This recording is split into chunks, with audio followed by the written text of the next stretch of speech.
When it was announced that WRC would be adopting an all-new point system for 2024, awarding the top 10 at the end of Saturday and then the 7 fastest over Super Sunday on top of Power Stage bonus points, fans weren't happy.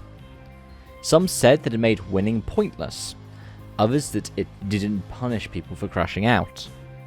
Quite a lot of people were worried that it would create a different champion at season's end, something which I actually predicted in my pre-season predictions. Then, during the early stages of the season, I decided to have a look for myself.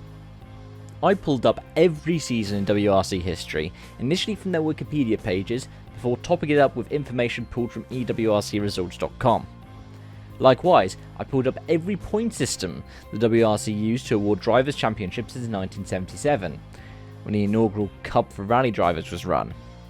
That's 10 different systems, that's also 52 seasons including 2024. That means a potential for 471 changes, 468 of them where the point system differs than one used in the real world, 2 of them where we extend the FI Cup for Rally Drivers points to all entrants in every event instead of just the people that entered in for the Cup, and a 471st one being a version of the 1999 season where they didn't award live for TV stage bonus points, the precursor to the current day Power Stage. If you want to follow along yourself, check the link in the description section down below, where you'll find a link to the Google Sheet I made for all of this. After all, this took hundreds of hours of work to make, there's no point keeping it all to myself. As you'll see, in some cases I've had to make educated guesses for Power Stage and Saturday or Sunday stage points splits based off of stage winners at any other data I could go on. I intend to come back to this in the future to update it once we get more information in the public realm. Whilst I was impressed with the records that we have, especially for some of the early days of the championship, the record books aren't as complete as some other series such as Formula 1. So without further ado, let's introduce ourselves to these systems.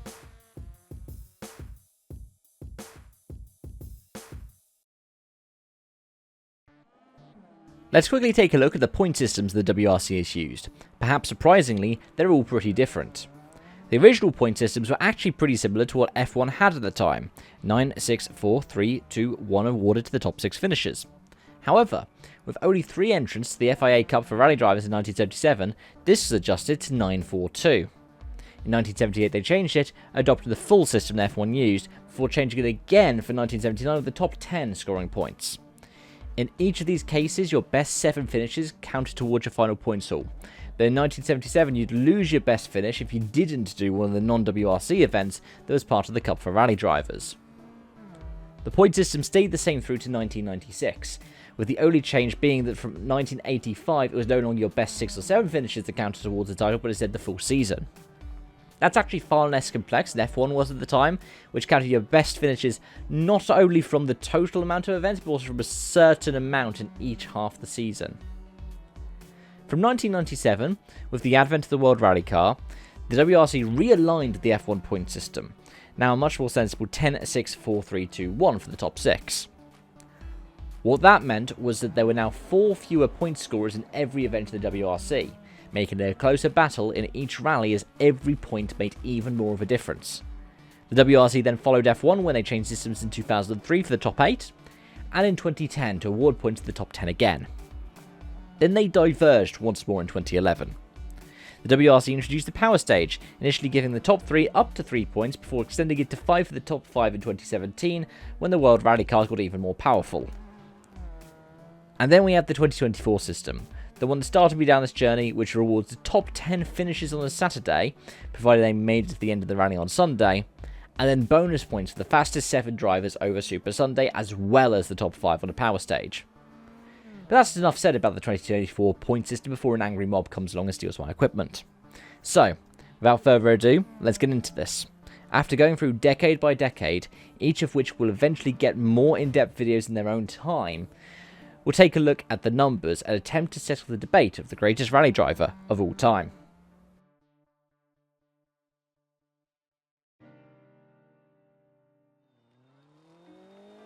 From the inaugural WRC season to 1976, there was no World Championship for rally drivers.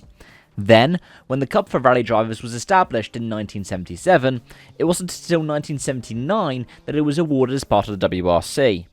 The first two seasons also included multiple European Rally Championship events, such as the Arctic Rally and Rally San Martino di Cartrosa, as well as random events from around the world, such as Rally Australia and Rally South Africa.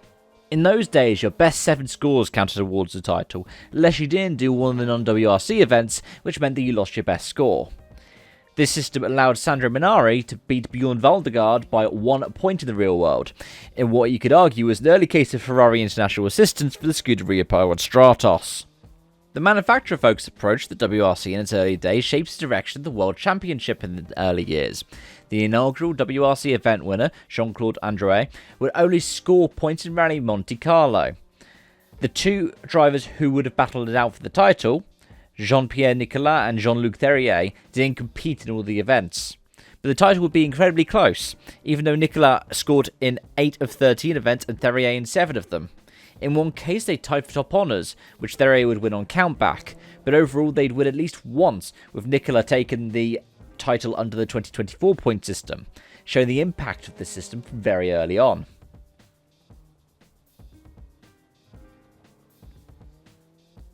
Affected by the OPEC crisis in 1973, the 1974 season was reduced to 8 rounds.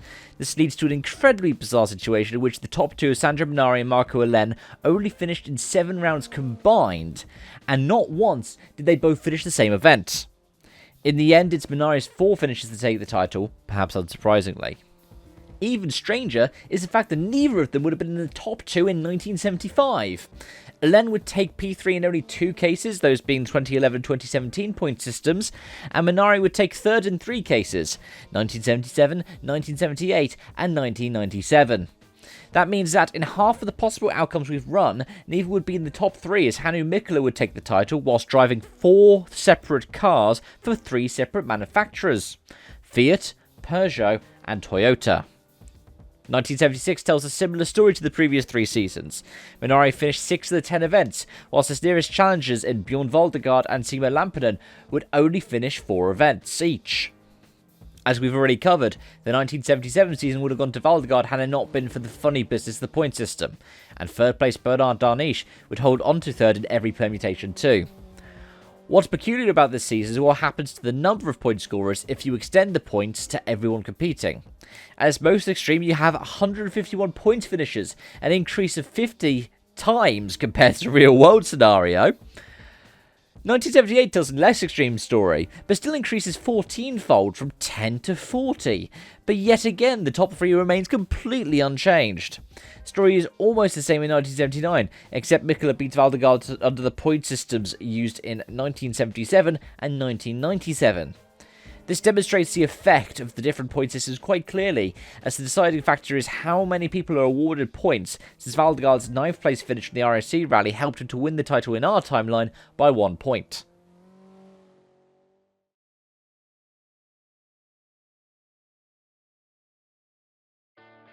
The 1980s are arguably the greatest time period of change in WRC history. Whilst the point system stays the same throughout, except for the change in 1985 they got rid of the best 7 feature and instead made it so that every round counted towards the World Championship. We start the 1980s with Group 4, end the 1980s with Group A, and have a brief dalliance with Group B in the middle. 1980 was the year of Walter Rule. Not only did he finish 7 events, where Hannu Mikkola and Bjorn Valdegaard only made it to the end of 6, but he won 4 of them and finished 2nd in another 2 rallies. Put simply, he dominated the season. Mikkola and Valdegaard almost always duke it out for 2nd, tying on 3 occasions, whilst in the 1977 point system, they're both relegated off the podium entirely, as Ari Vatanen takes 2nd and Marco Allen takes 3rd. Speaking of Vatanen, and 1981 was very much his year. Not only that, but Guy Freckeland and Hannu Mikkola hold on to 2nd and 3rd respectively in every point system. The same thing happened to the first Group B title in 1982, with Rule and Michel Mouton and Hannu Mikkola. The Ivory Coast non-finish being the moment that sadly denies Mouton would have been another accolade in the record books. Whilst the year of 1983 is often regarded as the greatest WRC season of all time for the Audi vs Lancia story famously depicted in the hit film Race for Glory, the trend in which championship results stay the same no matter the point system is even more extreme. So much so that in 9 out of the 10 point systems, the top 7 point scorers remain exactly the same. 1984 tells a similar story, with the top 6 remaining the same in 8 out of 10 scenarios, and the top 2 staying the same throughout. Whilst the same isn't true of 1985, with the only consistency in the top scorers being the Timo Salonen as the champion in all 10 scenarios, it certainly isn't true of 1986. 1986 is the most contentious year of Group B. Not only was it marred by the fatal accidents that claimed the lives of 3 spectators in Portugal and the crew of Henry Toivonen and Sergio Cresto in Corsica, but it featured a result that was so motivated by the show that it led to the title being decided in the courtroom. This has been manipulated, man. After the results of San Remo were declared void because of even more Fiat Group international assistance, Juha Kankkunen was declared the champion behind the wheel of the Peugeot 205 T16 Evo 2. And, funnily enough, that stays the same in almost every scenario we put them through. In fact, the only change in the top 5 in any of these scenarios is that Marco Alen would be the champion in the 2024 point system by 4 points. A result of Alen charging harder over the Sunday, whilst Kankkunen relied on Group B's famed unreliability to give him some extra points come the end of the event. 1987 brought us Group A, and, surprisingly, the most spectacular changes to the pecking order of the decade so far. Not only did Miki Biasion emerge as the title contender to Kankkunen, under the 1977 system and any system after 2011 that awards power stage points, it's Biasion who snatches the title from his teammate. Marco Alen holds on to third in most cases, the only change being the 2024 system, in which Kenneth Eriksson takes third by 1 point and gives VW the chance to prevent a Lancia lockout of the end of season podium. 1988 and 1989 were the years of Biasion. He followed Kankkunen's 2 in a row with 2 of his own, and only in one case across both of these and all possible permutations did any of the top 3 change, with Michael Eriksson and Ingvar Carlsson jumping onto the podium in 1989 if we applied the 1977 point system. That not only shows how good Eriksson was despite only starting 3 events in 1989, with 2 wins in as many rallies and with as many manufacturers as he won the Argentine rally for Lancia and the 1000 length to Mitsubishi, but also how underrated the sadly forgotten Mazda 323 Group A car was. EA, can we please have that in WRC?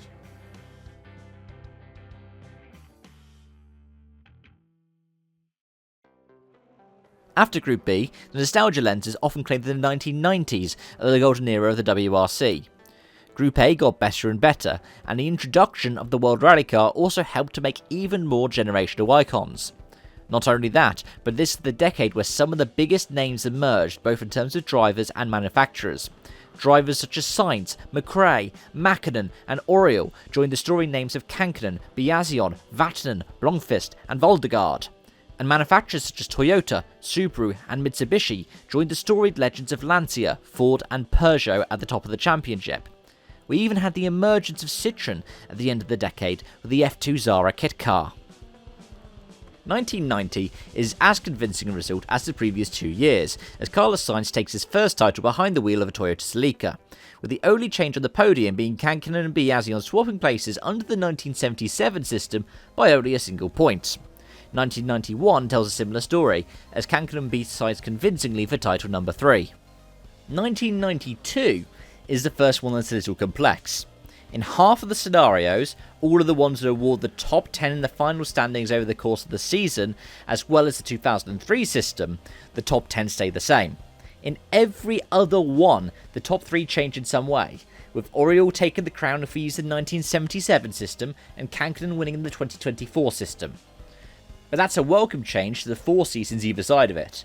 1993 sees no change to the top 5 regardless of the system, and 1994 sees no change in the top 3. 1995 is often regarded as one of the best WRC seasons of all time.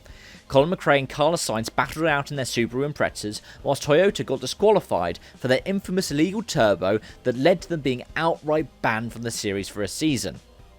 But reinstating them wouldn't change the outcome of the championship. The only thing that does is a change to the point system.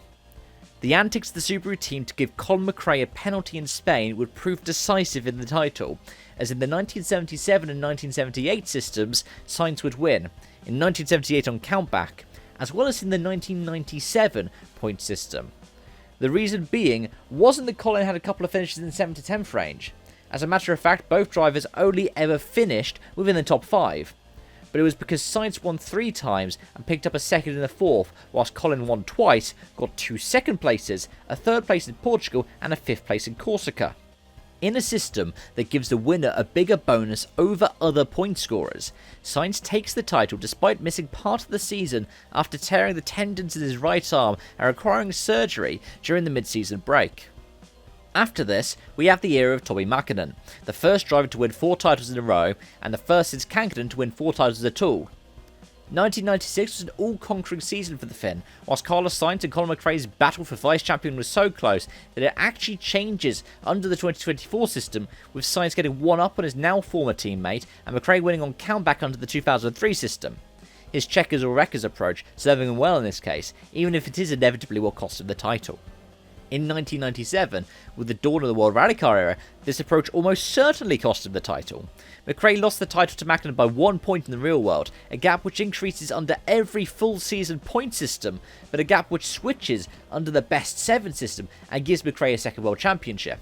Or a first if we applied the 77 and 78 systems the whole way, as he would lose 1995 to Carlos Sainz. 1998 is arguably seen as the most contentious season in WRC history yet, which, given the circumstances it finished under, is hardly surprising. Not only does Tommi Mäkinen only win if we apply a best 7 system in the 1977 system, under the 2024 point system he doesn't even feature in the top 5. 6th place would be all that he would get, the victim of inheriting places at other people's Sunday misfortunes in rallies such as New Zealand, and showing restraint when in a good position, whilst it was Sainz who often either lost out on the Sunday or pushed his Corolla to the very limit. Quite literally, as we saw in Rally GB. In the same vein, 1999 is also a bit of a weird year. Strangely enough, Mäkinen finishes 4th under the 2024 point system. Richard Burns is still the runner-up, but Didier Auriol would jump past both of them to get a second world title thanks to the power stages.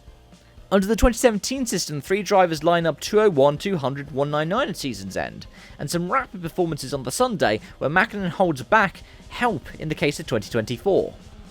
The final standings would be Auriol on 214, Burns on 211, and Mäkinen on 192.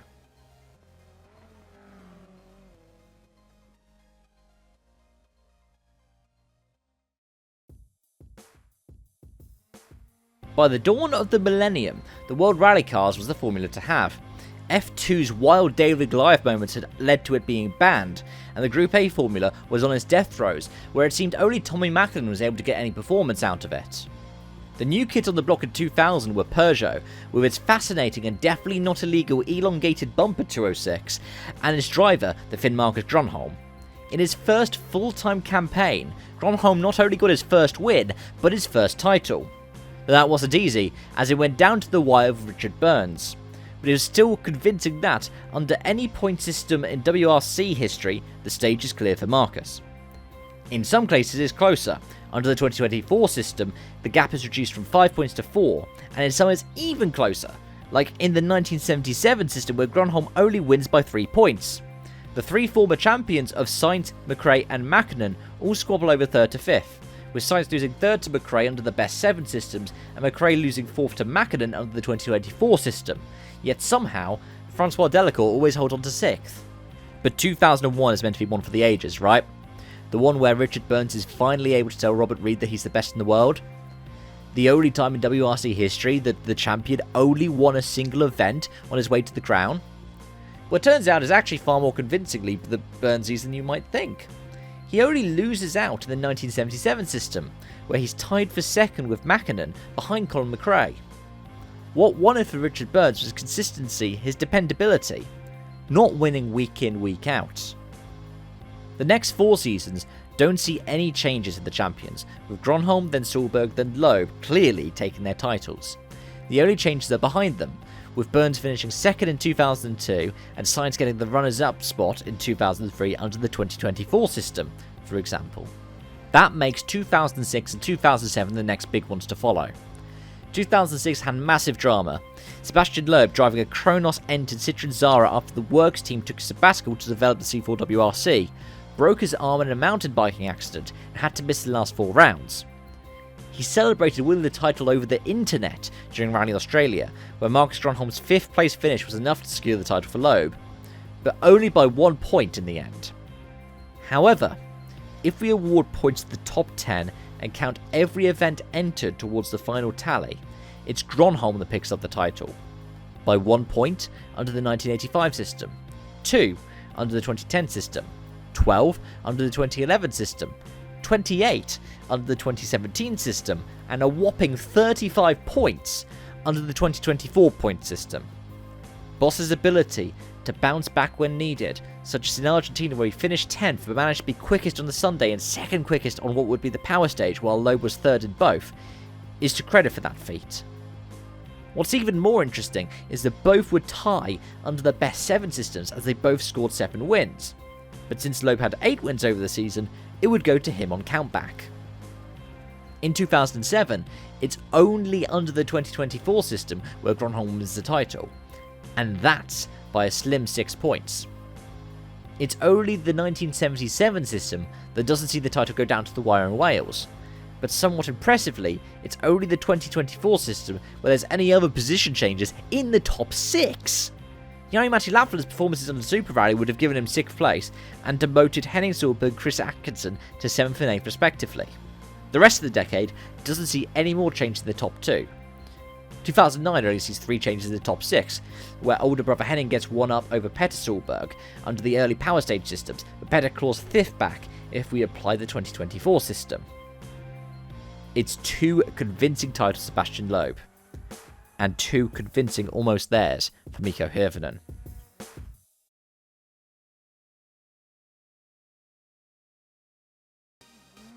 The 2010 sees quite a bit of change. 2 different point systems in as many years at the start of it, the change to the more affordable 1.6 litre formula in 2011, and then the gargantuan increases in power and aerodynamics that came in 2017. We also see the sudden end to Citroën's hegemony, replaced by an era of Volkswagen hegemony that ends almost as soon as it starts, thanks to the Dieselgate scandal. 2010 was arguably the start of times changing. While Sebastian Loeb still won the title, and Petter Solberg was still up at the sharp end of the field, the new guard was well and truly in place. Jari-Matti Latvala was seeming to claim the top spot of 4th for Mikko Hirvonen. Danny Sordo was showing some more of the consistency we've come to know from him, and a fresh-faced ski instructor turned rally driver emerged with his debut win as heir apparent to Sebastian Loeb, and his name was also Sebastian. In fact, you can see a glimmer of Ogier's final stage and final day heroics as far back as 2010. In the point system that he's competed in since, he's always gained places, and under the 2024 system, he's even runner-up. What's perhaps as interesting is that Petter Solberg would have been runner-up instead of Jari-Matti Latvala under the 1985 point system, as well as the 2003 point system that he won his championship under. That's despite Latvala winning 2 events and, by the end of the season, Solberg not winning an event in over 5 years. 2011 brought new cars, a full season of power stages for the first time, and another down-to-the-wire battle between Loeb and a Finn driving a Ford. This time it was Mikko Hirvonen, whose charge in Rally GB was ended by a tree stump, just before Loeb's was ended by colliding with traffic. But whilst it was Hirvonen's collision that cost him the title in our timeline, under the 2003 system it was Loeb's that cost him the title, and by 1 point. 2012 was 9 in a row for Loeb, with Hirvonen crossing the floor of the service park and driving for the very team he had tried to beat for his whole WRC career. His second place is rarely under threat here, only losing out to Latvala under the 1978 system, whilst Latvala loses 3rd to surprise Portugal winner Mats Osberg in 3 different places. 2013 tells a similar tale, where the sporting cast of newcomer Thierry Neuville as well as Latvala, Hirvonen, Sordo and Osberg rotate around frequently behind Ogier, and the only big change happens in the 1977 system, where Sebastian Loeb makes a shot jump to 3rd in the standings, with his 3 finishes from 4 starts giving him 2 wins and a 2nd place in Sweden. 2014 and 2015, on the other hand, both provide us with tales of utter VW domination, as their 3 drivers all hold on to their top 3 positions in every single permutation. 2016 tells the story of a duopoly, as Hyundai's 2016 only NGi20 WRC propels Thierry Neuville up to the podium and Sordo and Padden up into the top 6. The only occasions where someone else sneaks into the top 10 are under the 2010 system, where Osberg pips Latvala to 6th by 3 points, and the 1977 system, where part-timer Chris Meek in a PH Sport-backed Citroën DS3 jumps from 9th to 4th with his wins in Finland and Portugal. Very similar to part-timer Loeb in 2013. The final generation of World Rally Car, introduced in 2017, brought in a new era of competitiveness. The void left by Volkswagen was filled by each of the 4 manufacturers, with each of them taking a win in the first 4 rounds. But, in the end, it was Ogier who made it 5 from 5, whilst Neuville took the second of 5 consecutive runner-up finishes. However, since Neuville picked up 4 wins, along with 2 second-place finishes and 2 third-place finishes, under the 3 best 7 systems, he would pick up the 2017 title for Hyundai. The only other change in the top 5 is that Elfyn Evans would make it 3 falls in the top 4 under the 2010, 2003 and 1985 systems, a sneak ahead of the lead Toyota Jari-Matti Latvala, showing that Latvala was stronger over the final day than Evans was. 2018 tells a similar, albeit slightly different story. Ogier would hold on to his title regardless, and it would always go to the decider down under too. The main differences are that Oid Tanak would take 2nd from Thierry Neuville under the best 7 systems, showing how extreme his issues in Portugal, Sardinia and Wales were. This is demonstrated even more under the non-power stage systems, in which Tanak is sometimes eliminated from contention before Australia thanks to his retirement and the use of Super Rally rules, which at the time were briefly and confusingly called the Rally 2 rules. 2024, surprisingly, actually benefits Ogier more. The swing from Neuville to Ogier is 17 points, whilst Tanak loses 1 point from his tally thanks to him showing some restraint when in the top 3 and gaining places at the misfortune of others on the Sunday in Spain. 2019, on the other hand, was the tale of Tanak. Winning with a round in hand before the finale in Australia was cancelled due to wildfires, it's hardly a surprise that he holds on to it in every scenario. It's probably also not much of a surprise the top 3 remains the same throughout too, with Ogier's ill-fated switch to Citroën demoting him behind Neuville after issues in Sardinia, Sweden, Germany and Spain.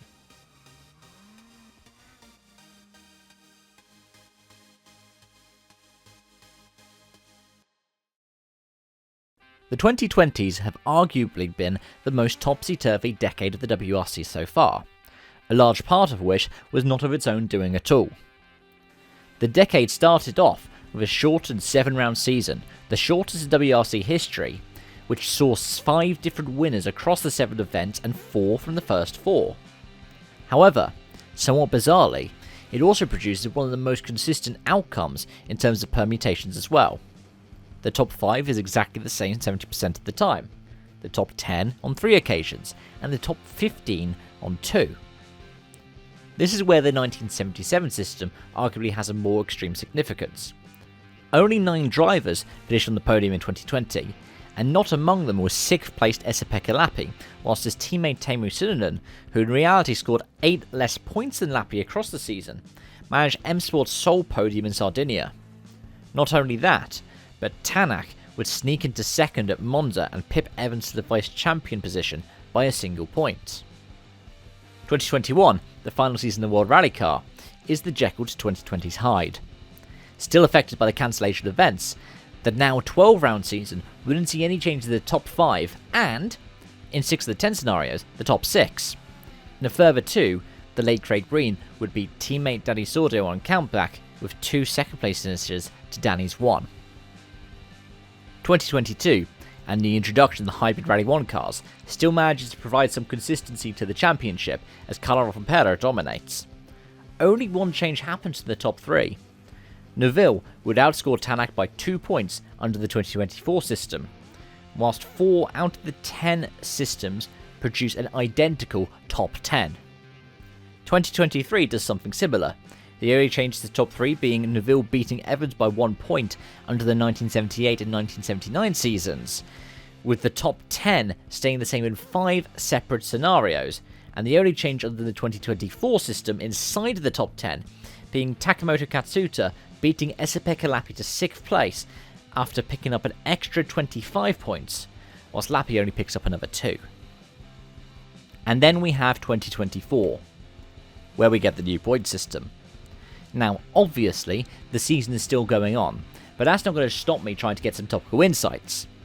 And the headline insight is the championship leader just after the halfway point in the season. This was made after Rally Finland. Does not change between the 2024 and 2017 point systems. That's right, Thierry Neuville will still be the title leader, albeit with a 24 point swing to his nearest rival. Seb Ogier is currently second in the standings with 141 points, yet under the 2017 system, which gave him half of his 8 championships, he'd be on 143. Elfyn Evans would be third on 123, Tanak 4th on 114. Neuville, who is currently on 168 points, would only be on 146. The lead then switches 4 points in Ogier's favour with the 2011 system, and then even more shockingly, Ogier would be leading the title race in every other system. Neuville will be either second or third in the rest of them, joined second with Evans on the 2010 system, being third and behind Kalarov and Pera under the 1977 system. You could argue from this that the more recent systems reward more consistent driving, but I would argue that the takeaway is something slightly different. That it punishes the drivers who don't turn up every week, and that it punishes those who consistently perform over the course of the rally at the expense of those that consistently put in top 5 stage times.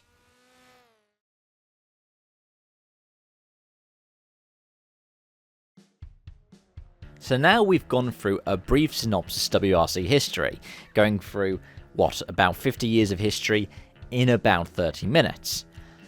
But let's break it down a bit more in terms of the stats, and let's start off with this question.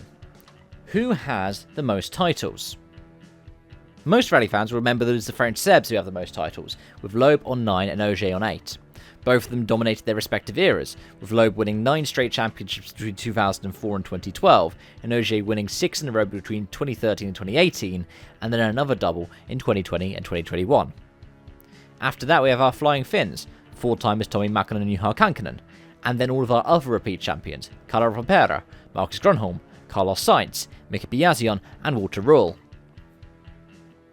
Regardless of which point systems you use, the Sebs are still the top 2.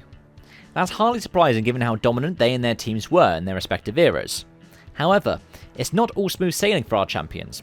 Whilst all of Ogier's titles came in a time period where the top 10 received points, Loeb's titles spread between 2 that gave the top 10 points, and another which rewarded the top 8. And that's where it gets contentious.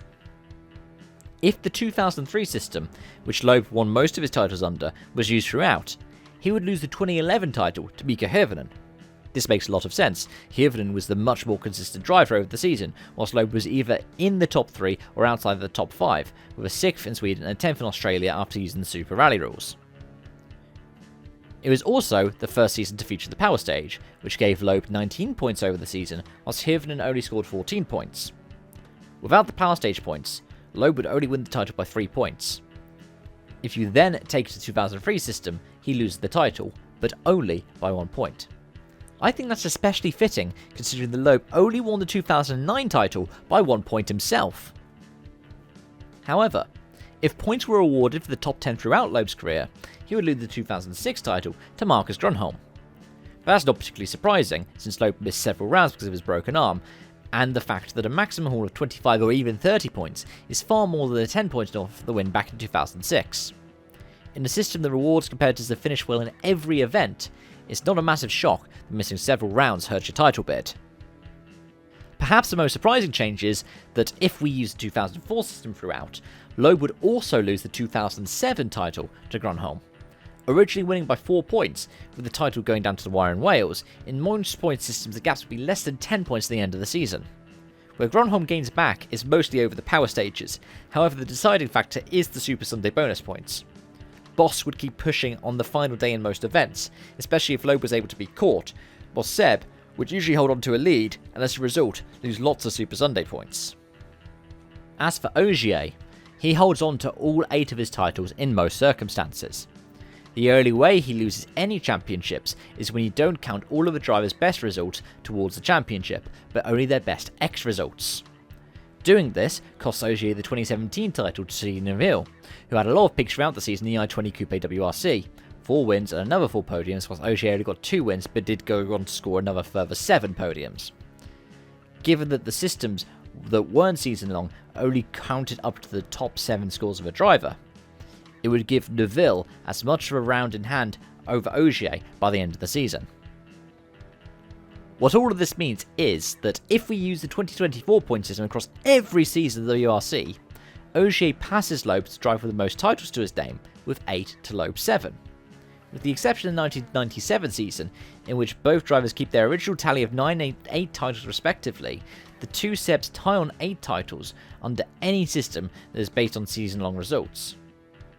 However, where Ogier loses 1 title under the best X systems, Loeb holds on to all 9 of his.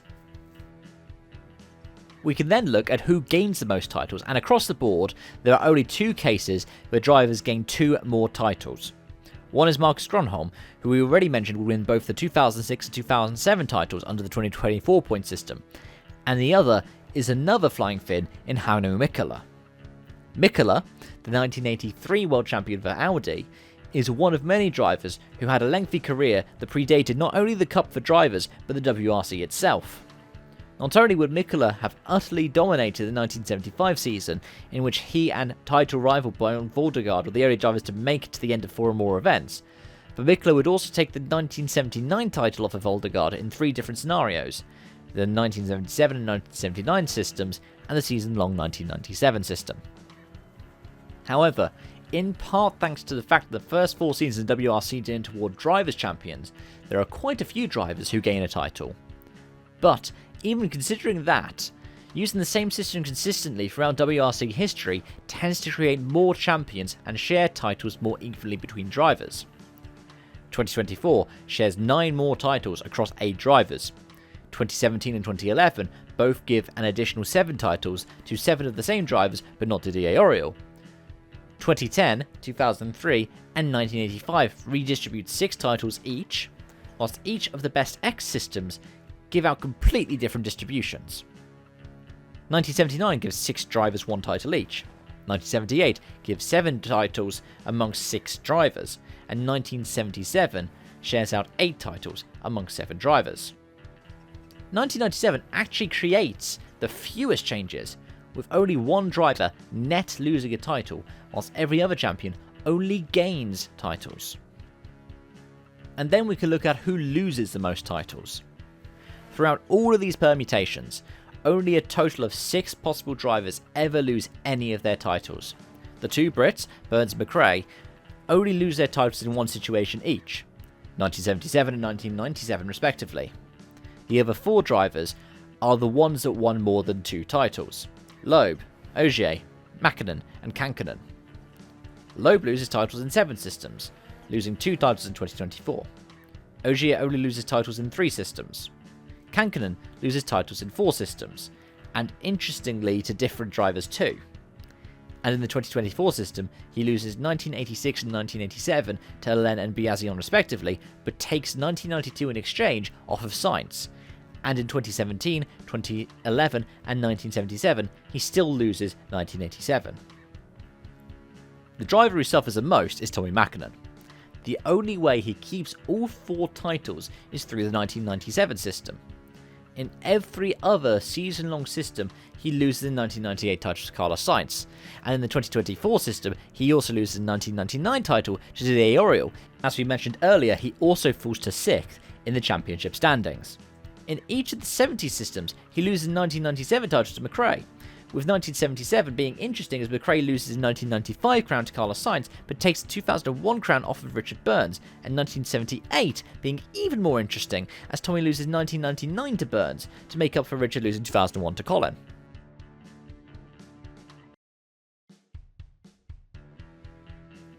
Now we can have a look at how many point scorers there are as well. In the history of the WRC, there have been roughly 700 different point scorers. However, using the various point systems we have available to use, we can create a ton more or a ton less. If we use the 1977 system, for example, Adrien Fourmeau would have become only the 198th driver in WRC history to score points. On the other hand, both the 2011 and 2017 systems create around 1,000 different point scorers, 2017 creating more thanks to the power stage points going to the 5 fastest drivers. Interestingly, the 2024 system only creates 6 more point scorers than 2017. Which is especially strange considering that up to 22 drivers can leave an event with championship points in the 2024 system, compared to 15 or 13 in the previous 2 systems. In terms of who scored the most points, it probably comes as a little surprise that Sebastian Loeb would emerge the top scorer of all time in pretty much any point system. Whilst he's third in the all-time standings to Deville and Ogier in real life, most of Ogier's WRC career and all but one rally of Deville's WRC career, a 2009 entry in Rally Spain which he didn't finish, have taken place in periods where the top 10 scored points. In the case of Loeb, that's only true in about half the seasons he's participated in. That simple fact demoted Deville out of the top 5 in every case outside of reality, with him coming in at 7th in every system apart from 1977 where he would be 6th. However, Loeb doesn't have it all to himself. If we use the 1979 system, which gives points to the top 10 and is a best X system, Ogier would still be the number 1. Perhaps it's best then to look at who would be knocking on the door of the Sebs. In every single system, the same driver comes in at 3rd, Carlos Sainz. It's hardly surprising that El Matador is up here, especially since WRC fans voted him the WRC's GOAT back in 2020. But at least here, he's the statistical best of the rest. Immediately after Sainz are at least 2 flying Finns. In every situation, Johan Kankkunen is in the top 5, up from 10th in the real world. Usually he comes in at 4th place, but sometimes he's beaten by one of Jari-Matti Latvala or Mikko Hirvonen. Latvala is in the top 5 half the time. He's beaten by Hirvonen in the 2010, 2003, 1997 and 1985 systems, whilst he loses to Marcus Grönholm in the 1977 system. In terms of who gains the most points or places, it's probably a little surprised that Ogier would only gain around 500 extra points if the 2024 or 2017 systems were used throughout his career, given how he's still an active competitor. But it's probably a great surprise that Lowe would gain somewhere between 1,000 and 1,500 points if the top 10 were given points for all of his career. Sainz's tally would almost always double, whilst McRae's, Mäkkänen's and Grönholm's would all essentially triple, and Burns's would even quadruple. Burnsy is arguably the person who gains the most from this. He is only 34th in the all-time standings after his great career was tragically cut short after 6 full-time seasons. But in every scenario we've got, he's always in the top 20. Early WRC drivers seem to gain the most. For example, the first ever official World Rally champion, Sandro Minari, jumps from nearly 120th with his 39 career points up into the top 40 in half of the different systems. Likewise, we have Simo Lampinen, one of the original Flying Finns, who was incredibly competitive in the old IMC days, but never scored a WRC point. Not only may he have scored as many as 295 points in his WRC career, he could also crack the top 60 in all-time points. Other drivers who have scored less than 10 points, but would also end up in the top 100 of all time, are very familiar names to fans of classic rallying. Timo Mäkinen scored 7 points in his career, but could have scored as many as 224 under the 2024 point system. Roger Clark scored 1 point in his career, but could easily have scored as many as 166, making him arguably the greatest climber in terms of percentage points, gaining 166 times the amount of points he scored at the WRC. And Maurizio Verini is another driver who would have climbed from scoring 0 career points up into the top 10% of all-time scorers. In terms of who loses the most points or places, as a percentage of points, it's usually the people whose tallies are in single digits that suffer the most. There are 2 reasons why this might be the case.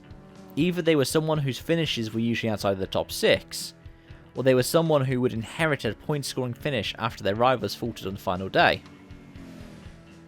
In the first case, drivers such as Nicolas Fuchs, Chris Ingram and Jan Solens would lose all of their points under the 2003 system that rewards the top 8 finishers. What's even more interesting is who would lose out under the 1997 system that only rewarded the top 6. Citroen's WRC2 duo of Johan Roussel and Nikolai Gryazin would lose most, with their tallies, nearly 50 and 40 points respectively, completely wiped out, whilst the late Ken Block would lose all of his 18 WRC points. Other drivers who would lose out would be people largely competed in the supporting classes, such as Kajtan Kajtanovic, Emil Lindholm and Oriol Gomez, as well as the odd local hero who would sneak into the points on occasions such as Jari Katamar, Armindo Araujo, Marcus Legato and Patrick Bernardini. In the second case, there would be 10 or so drivers who would lose their WRC points if the 2024 system was applied. All of these drivers inherited their positions through the misfortune of others, starting the final day outside the top 10 but managing to gain points by keeping it on the road until the end. Out of these drivers, Horacio Maglione loses the most points. From his 8 starts in the 1980s, 5 in his native Argentina and 2 in Brazil, as well as the San Remo start in 1980. He scored 5 points in 1981 with 10th in Argentina and 7th in Brazil. Other drivers who would lose out are ones you'd recognise if you're a bit of a rallying nerd: Joaquim Casillas, Fabian Crime and Sergej Vukovic at the top of the list. However, the biggest headlines are unsurprisingly at the top of the field. The champions that lose the most are Roy Tanak and Carlo Rovanperä, whose titles were clear-cut and never changed hands but suffer from factors such as a more competitive field and the lack of relative experience in top-flight factory machinery compared to their rivals. Remember that Rovanperä only has 4 seasons of top-flight competition, mainly making his Toyota debut in the shortest season on record in 2020. Tanak may have double the experience of Kalle, but with him competing in seasons with more reliable cars and a more competitive field means that he would lose a large amount of points. In the real world, Tanak is 5th and Rovanperä is 17th. Under any kind of consistent system, Tanak drops to just outside the top 10 and is right next to Markku Alén, whilst Rovanperä drops to the tail end of the top 30. He's still in good company there though. Champions such as Ari Vatanen and Timo Salonen, as well as consistent performers such as Kenneth Eriksson, Francois Delacour, Marco Martin, and his father Harry Rovanperä. What's utterly fascinating is just how consistent Markku Alén is. Just outside of the top 10 of all-time point scorers, he barely loses or gains positions regardless of which system is employed. That's because of 2 big factors. The fact that he mostly competed in an era which rewarded the top 10 finishes with points, and the additional fact that he would consistently finish at the sharp end of the field.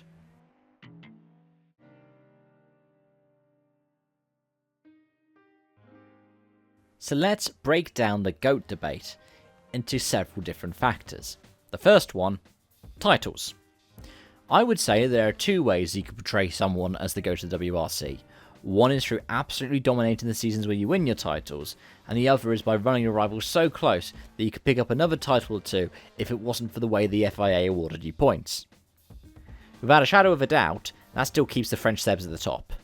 Sure, some of their titles could have gone the way of other drivers, 2006, 2007 and 2011 for Loeb, and 2017 for Ogier. But the fact they'd still be well clear of the 4-timers behind them means that it would be ridiculous to even conceive of forgetting about them.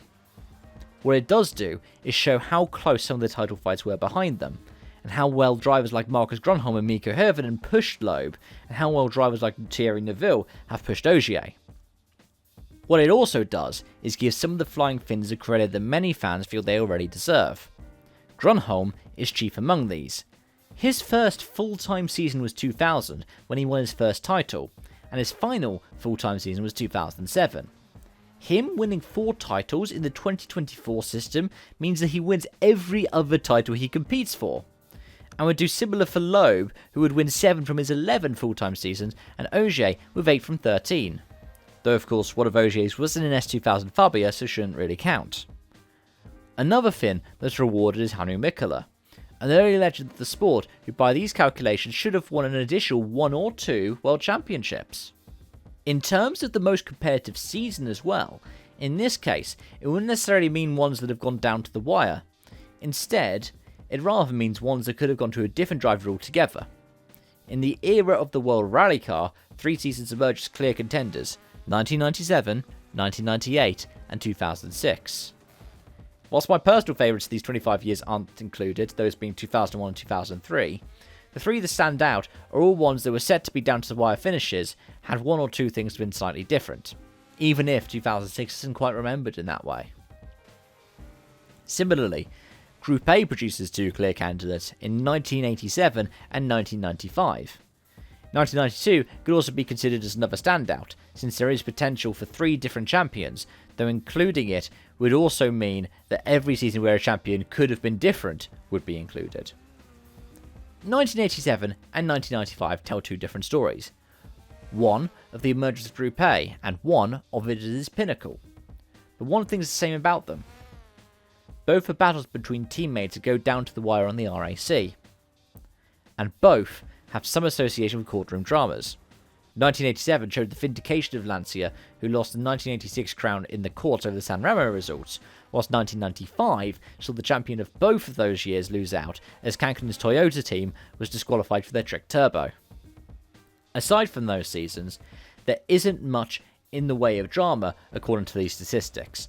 1986 and 1984 stand out from the Group B era, but these seasons are much like the Group 4 era seasons of 1979 and 1977 in the way that they are simply the seasons that see the potential for a different champion under a different system.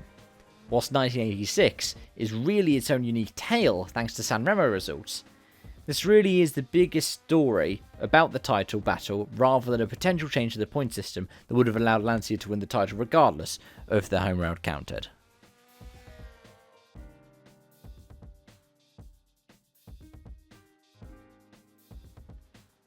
So, in conclusion, is there a GOAT to the WRC? What doing this kind of experiment demonstrates is that there are several. In addition to justifying the reigns of Sebastian Loeb and Sebastian Ogier, it reaffirms Carlos Sainz's claims and elevates Marcus Grönholm's even higher.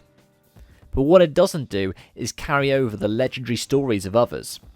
Someone like Ari Vatanen, whose longevity and resilience as well as his drive to compete reaffirms him as a WRC great. Or someone like Henry Toivonen, whose legendary run was tragically cut short. What we do have is legends. Larger-than-life personalities, some who are remembered for their contribution to gaming like Richard Burns and Colin McRae, as well as clinical masterminds whose desire for a career change in their mid-20s set the record books alight as they would go on to become the winningest drivers of all time. What this proves to us is that you can make the case for several drivers being the WRC's greatest of all time, even those who don't have the number of titles to back this up. If you had to ask me, I'd still say it's Sebastian Loeb, even if it feels strange to me growing up as a Peter Solberg fan. We're now 20 years on from his first title, yet, even with his infrequent appearances on the stages these days, he's still got what it takes to win stages and win rallies almost as a hobby. He won in what were essentially 2 different generations of the 2-litre World Rally car. He won in both generations of the 1.6-litre World Rally car, and he even won in the first ever event for the Hybrid Rally 1 cars. Sure, Ogier may have won as many titles as Loeb by the end of this season, but even in 2022, when we last saw them share the stages together, it was too close to call between Ogier and Loeb. I just wanted to say a massive thank you for watching and joining me on this adventure and on this journey. This has been something that I've been working on for about 6 months now. And not only that, the script to read for this one was nearly 10,000 words long. And the amount of work that I did for this was more than I probably did for any assignment that I ever did throughout any of the degrees that I have. In terms of organisations to thank, obviously goes to the WRC for putting together such an amazing series over the past 50 plus years, and to the amazing people that keep up all of the different records, namely an organisation such as EWRC Results, who have the final results and as many as they can for any World Rally. It really helped when it came to calculating things such as the Sunday points, when you can go back and you can find some records as far back as the inaugural WRC season that tell you who was the fastest over the course of the final day. And I think the main people to thank is you guys, the fans. Especially if you've watched through all of this, it means a lot to me. This kind of presentation isn't perfect. I wanted to be doing this outro with my face cam on, but there's not been enough great lighting for me to do it, and I wanted to be standing up in front of the camera doing this as well, but I don't have the space and I can't get my green screen out. I was hoping that it would all be a lot more complete, which is why at the end of the season I'm going to be revisiting this from the WRC and probably re-recording the whole thing with a green screen, with fancy effects and with graphics. So if there's any other feedback that I can have to act on improving this for the second edition that'll be coming out in about 4 months' time, please let me know. But I really hope you found it insightful, and like I said earlier, I'm going to link in the description section down below the document which has got all of the calculations on it. So again, if something's wrong in those calculations, please tell me and I can update that for the second edition as well. And if you have any other results that I can chuck in as well, that would be brilliant. I might also expand it out a bit more to include other point system permutations, such as some of the older ERC ones. But either way, this has been amazing to do. I'm working on a couple of other longer videos, and if you guys enjoyed it, I might start to put a bit more into those. One of them is an alternate history of what would have happened if Volkswagen had never left the WRC at the end of 2016, which, now that we have the 2017 Polo, gives me brilliant backing footage. Thank you for watching, thank you for joining, and I hope to see you around. Bye-bye for now.